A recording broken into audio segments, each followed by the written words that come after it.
What's up, my fellow harmonic traders? Welcome back to another episode of Track the Harmonic. I'm your host, Lord MC, and in today's video, I'm going to be covering what happened today in the market and what we can expect moving on forward with a big important week with data that comes out on Wednesday on the federal interest rate decision / FOMC, and a big important earnings week with some of the big top players that have to release earnings that include on big day for Thursday, Amazon, Google, Apple, Ford, just to name a few, as well as Meta, AMD, and UPS, ExxonMobil. So it's a very important week, and we have to look at what we can expect potentially happening in the markets, whether up or down. We'll give you both case scenarios harmonically. But before I get into it, I want to preface by saying I am not a financial advisor. None of the things I say in my videos is ever financial advice. So question everything, do your own research, and come out with your own conclusions. So having said that, let's jump right into the SPY. The SPY here went as high as 405.13, low being $400.28 before finishing the day at $400.59.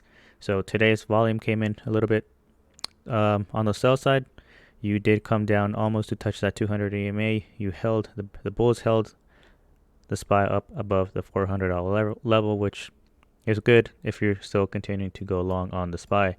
I did mention that I wanted to see a test of the 200 EMA to see if that's still a strong level of support, but a 400 level of support is also one level that I'll be watching. Should it lose that, we potentially come back down to test the 200 EMA around 398.26.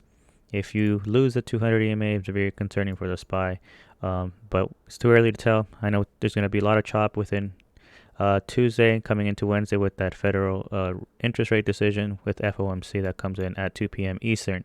So what can we expect here off of this bear shark pattern? As you could tell here, we got rejected off of terminal here on Friday, and we are coming down with increased selling pressure. Still too early to tell whether we're going to come back down to a target one at 379.06 or if we're going to continue pushing up to test terminal again, and then OB, and then finally hop. So I do believe that'll be dependent on what the data comes out on Wednesday, and especially with earnings this week. The big day for earnings would be Thursday with Apple, Google, and Amazon. Those three will release earnings on Thursday, and I do believe whatever the earnings come out will definitely have an impact in the market.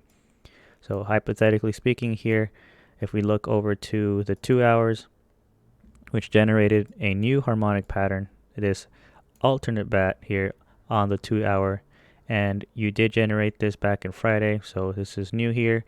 You are coming down for what it looks like for the time being a type 1 reaction. A type 1 reaction, should you lose the 50 SMA here, you can possibly come back to test target 1 at 395.41. In my opinion, losing the 398 level here, where the 200 EMA is on the daily, would be very, very bad for the SPYs here. So you do have an HSI dot arrow triggered after hours. We'll see if this is continuing to push and trying to come back for a type 2 reaction up at 409 and then 413. So we will see if that holds support tomorrow. I do think chop will for the most part potentially happen tomorrow until we get that decision on Wednesday. So if it decides to do this type 2 reaction, we can expect 409 for the time being. If not, you can come back at 395.41, and then potentially losing this would come back down to 387. In my opinion, losing 398, even 396, which is, if I bring my drawings, 396, we know that we have drawn this 396.13, which is a key level for the SPY to lose.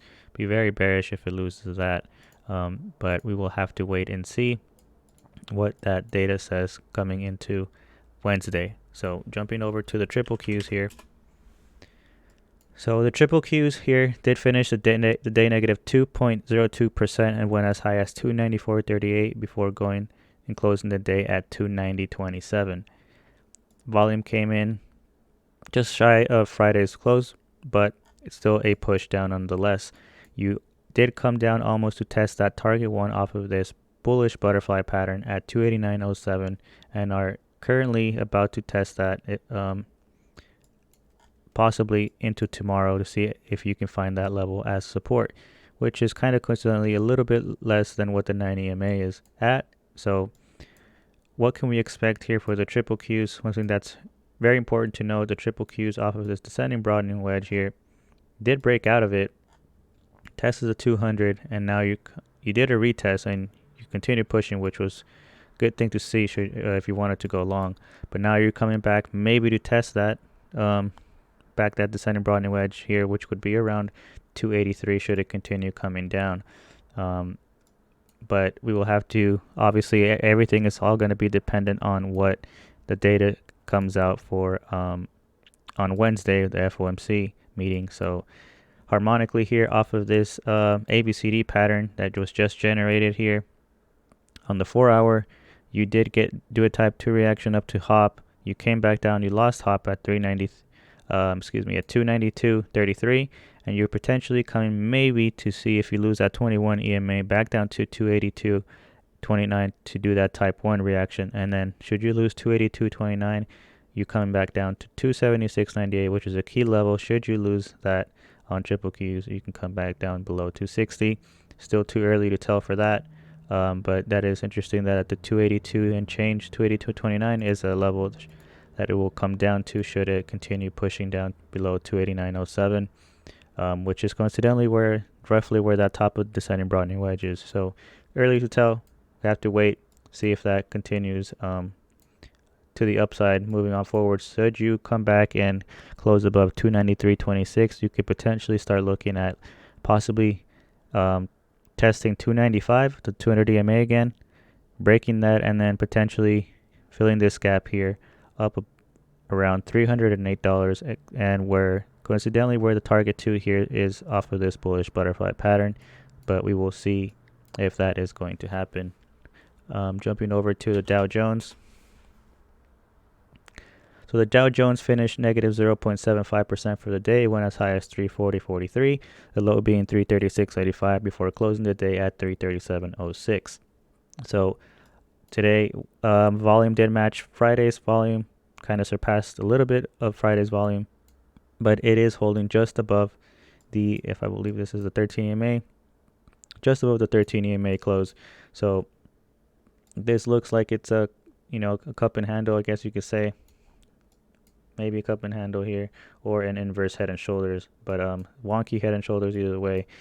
We'll still have to see if the Dow Jones continues pushing here. Should you bounce off the 13 EMA, the next level of resistance, should it continue pushing up, is this level here at 343.09 and then 345.35. If you can break above 345, would be very bullish for the Dow Jones. You come and test around 357 and possibly fill the gap around 360. But if you don't, you come losing the 21 EMA here around 336. Next level of support would be 333. Then the 200 EMA at 328, and then finally test target 2 off of this bullish butterfly pattern. Jumping over to the 4 hour, I believe there was a harmonic there that was generated. There we go. This bearish Gartley pattern here that was generated on the 4 hour. You did a type 1 reaction, a beautiful type 1 reaction at a completion of point D here. You came back up, back down to test 336, tested XA here at 340.46. You came back down and are just currently above target 1 at 336.88, which is where that 200 SMA and the 50 EMA is at. So you lose that level of support here between 336, just call it 336, you come back down to test target 2 at $334, where you will find the 200 EMA is as support. If you find support here and bounce off of 336, you could potentially see maybe 340 for the next level of resistance, and then 343, hop at 344, and then 345. So we will see what that has in store for us coming into tomorrow and Wednesday. Jumping over to Apple here. So Apple had a negative 2% move to the downside for the day. It went as high as 145.55 before closing the day at exactly $143. You did trigger an HSI arrow off of this bullish pattern here. So you did break out of its miniature kind of descending broadening wedge here that I have drawn out. You retested it here. You came back up to test the 200 EMA, and you're possibly maybe coming back down to test this this breakout again around $141. I do have a level of support here on Apple at 140.57. Should it lose that, you come back down to possibly test 137 and then XA at 134. We do have earnings for Apple this week, so this is going to be very interesting to see where Apple goes to. Just harmonically speaking, off of this bullish bat pattern, you have the HSI that was triggered here that was overbought, and you are coming back down. It'll be interesting to see what it does here. Should it go down to test the midline of the HSI here to see if that continues to cross downwards, in which case you might potentially see that 134 target off of XA here. So you did have rejection on the daily here on the 200 EMA, which is a key level there. You were just shy of hitting that type 1 reaction at target 1 at $147.56, which is where now the 200 SMA is at. So I do have a key level of resistance there. Should you break that, you can see Apple push really quick into the high $150, $160 range. So it'll be interesting to see what that has in store for us. For Apple, you do have a 2050 crossover about to happen on the daily, but I do think that won't happen until Thursday, maybe coming into Wednesday. I don't know. It's very close here to see if that happens, but we know that 2050 crossovers or any crossovers with the AMAs or SMAs could be lagging indicators, so you kind of have to wait to see what the price action is telling you. But coming into tomorrow, the next level of support that I'll be looking at here is on 140.57. And then level of resistance would be 147.56 would be level of resistance should Apple continue pushing to the upside. So very interesting to see what Apple is going to do this Thursday, and maybe possibly trades between this range at 148 and 143, and depending on FOMC and Thursday, it'll make its next move up to complete a type 1 reaction. If it's bullish, maybe all the way to target 2. If it's bearish, you can come back down maybe to do a type 2 reaction all the way down to hop down the line. So we will keep an eye out on Apple. Jumping over to Microsoft here. Microsoft here on the daily off of this ABCD pattern. You are struggling for Microsoft to break up over and stay above this $242.50 range that I have drawn here. Very important key level for Microsoft, as you could tell just from this trading range here back all the way up to September.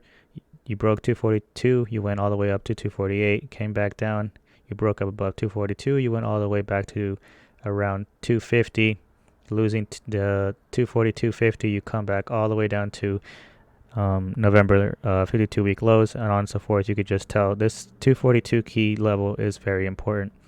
You did break out of the 242.50 all the way up on Friday and went to as high as 249.83, but you did trigger an HSI dot on Friday, and in this case today you did gap down.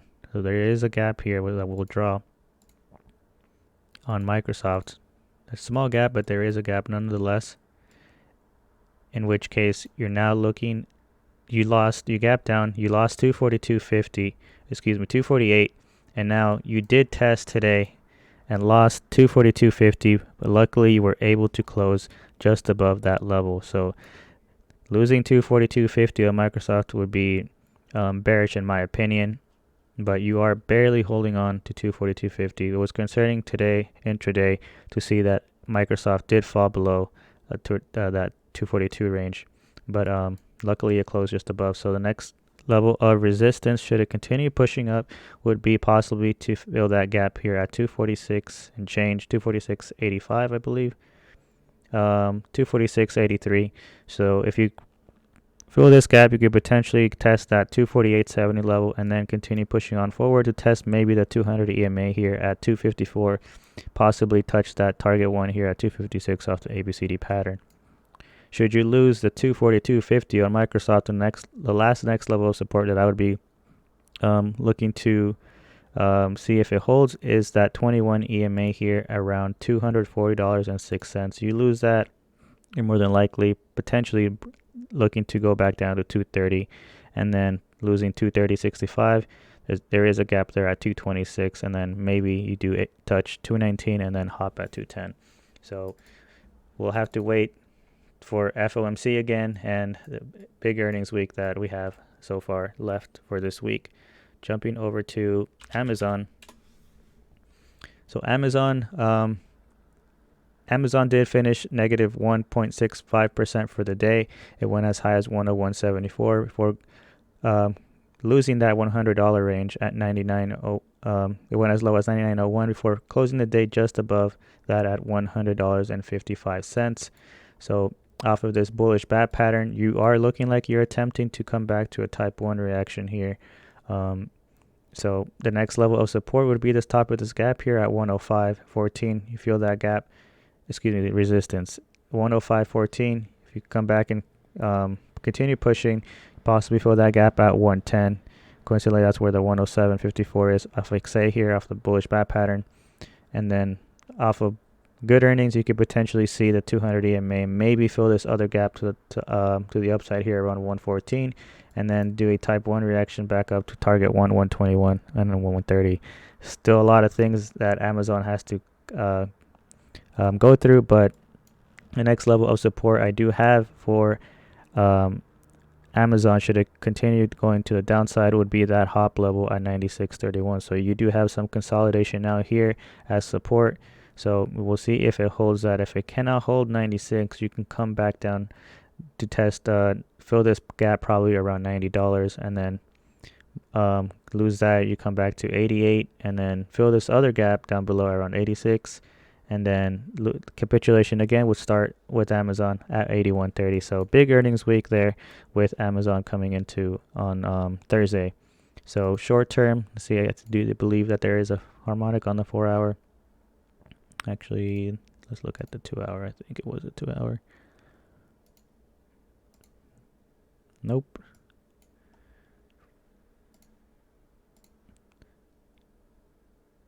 Nope, we'll keep it at on the 1 day here. So we do have support here on this range here at 96.31. So interesting to see what Amazon will do coming into its earnings on Thursday. Jumping over to, I believe, Google is the one I want to cover since it does have earnings this week. So Google finished the day negative 2.45% for the day, high as $98.29, low being $96.40 before finishing the day and closing the day at $96.94. So Google has been trying to get above that $100 range, cannot stay above that $100 range. So you did lose, you did touch the 9 EMA here, and you did close above it. So the next level of support I would have, because you do have a gap down here all the way where XA is at around $93 and change. So should it continue coming down here, it looks like you're double topping. You come back down, maybe you fill that gap by 93, and I believe it's 93.61. You fill that gap. If you lose that last that 93.51 level here, where coincidentally where the 50 SMA is, you can come back down real quick, maybe back down a hop at 84.79 and fill the gap below.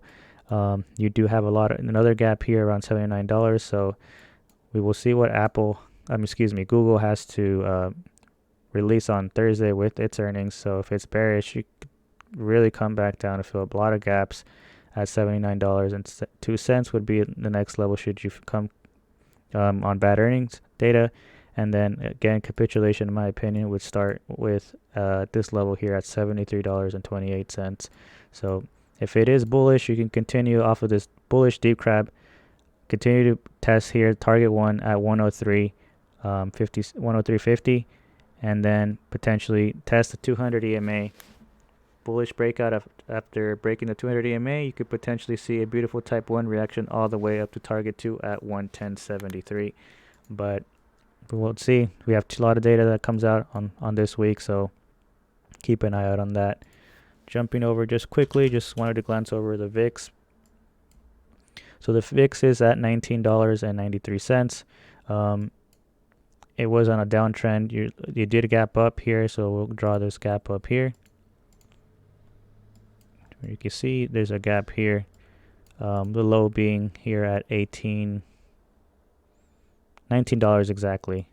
There's where that gap is. So if FOMC is kind of bearish here, you could potentially start looking to climb up here at terminal at 2120 and then 2168, where the VIX could spike up real quick. So depending on what the FOMC federal interest rate decision data comes out with. It's gonna be interesting to keep an eye on VIX to see if we get that spike up into the high 20s. So if it is kind of bearish, which I don't know that judging from Powell, he's been lately hawkish. He's not double down. He's been strict. So if he for some reason is dovish, you can continue pushing back down to possibly fill this gap at $19 and then continue to hop at $17.39 if he for whatever reason is dovish. So he has been hawkish all these meetings. Don't think he'll change, but you never know. Anyways, going back to SPY here, finish just something that I forgot to mention earlier. If I move my drawings here, some of the things that I've seen people talk about is that golden cross on the day that it's about to happen on SPY here, with the SMAs here, the yellow being the 50 and the 200 SMA being here. There's red line, so it is about to cross over. We still have some room, so it doesn't have to cross over. Who knows? You could just start curling down and then continue pushing down. So that golden cross is about to cross over. You need a few days. It definitely could get that crossover can definitely happen. But note that is also a lagging indicator. Who knows if that push already started to happen way before that crossover happens on this push up here. But we will keep an eye out on that. But anyways, that's all I have for you guys. If you like this type of content, please consider subscribing to the channel. Give me a like. It does help me out. I will be streaming, like always, say 15 minutes before open over on my Twitch channel. So if you want to find out information for that, the description is down below. But anyways, that's all I have. Thank you guys, and I will see you guys tomorrow. Take care, everybody. Peace.